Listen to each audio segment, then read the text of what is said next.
My name is Emily Carter, and for most of my life, I believed honesty was the foundation of every strong relationship. Growing up in a quiet town in Oregon, my parents had been married for over 30 years, and their love was what I always admired. I thought every family had the same foundation of trust, until the day I learned that sometimes, the truth hides behind the most ordinary smiles. It began 2 summers ago when I moved back home after graduating college. My dad, Mark Carter, ran a small auto repair shop, and my mom, Linda, worked as a nurse at the local hospital. They were the kind of couple everyone looked up to, always kind, always together. But when I came home that summer, something was off. Mom started spending longer hours at work, and Dad seemed quieter than usual. I figured it was just the stress of bills or exhaustion. But as days passed, the silence between them grew heavier, like an invisible wall. One evening, I was helping Mom fold laundry when her phone buzzed. She was in the shower, so I picked it up, assuming it was one of her colleagues. The screen showed a message from someone named Daniel H. It said, "I miss your smile today." I froze. At first, I brushed it off, thinking maybe it was a friend or a coworker. But the tone didn't feel professional. I set the phone down and told myself not to jump to conclusions. Mom came out soon after, humming softly, unaware that I had just read something that would plant a deep seed of doubt. Over the next few days, that doubt turned into quiet observation. I noticed how Mom would step outside to take certain calls. Her laughter during those moments wasn't the same as the one she shared at home. It was lighter, softer, as if she was a different person. One Sunday, while she was out for groceries, I finally gave into curiosity and checked her messages again. My hands shook as I read through the texts, words that confirmed my worst fears. The messages between her and Daniel weren't just friendly. They were affectionate, filled with warmth that didn't belong to a casual friendship.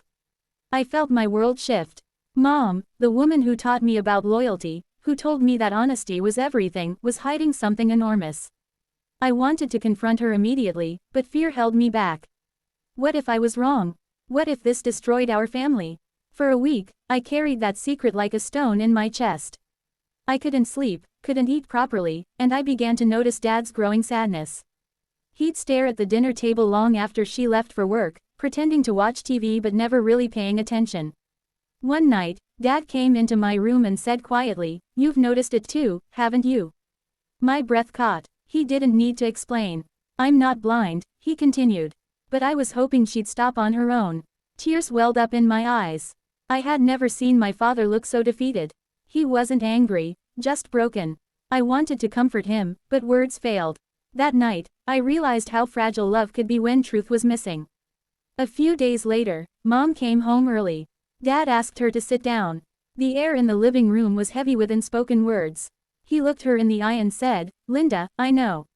She froze. For a long time, there was silence, just the sound of the clock ticking. Then tears rolled down her cheeks. "I didn't mean for it to happen," she whispered.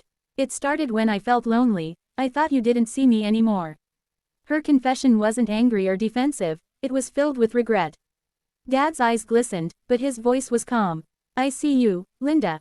I always have. I just didn't realize how far apart we'd grown." I quietly stood by the door, listening. It was painful, but it was real. That night, they talked for hours, about the distance, the emptiness, the way they had let time turn love into routine. Mom promised to end the connection with Daniel immediately. She even offered to transfer hospitals to start fresh. Over the following weeks, I watched my parents rebuild slowly. It wasn't easy. There were moments of silence, moments of tears, but also small sparks of laughter returning. Dad started taking Mom out for walks again. They began cooking together like they used to.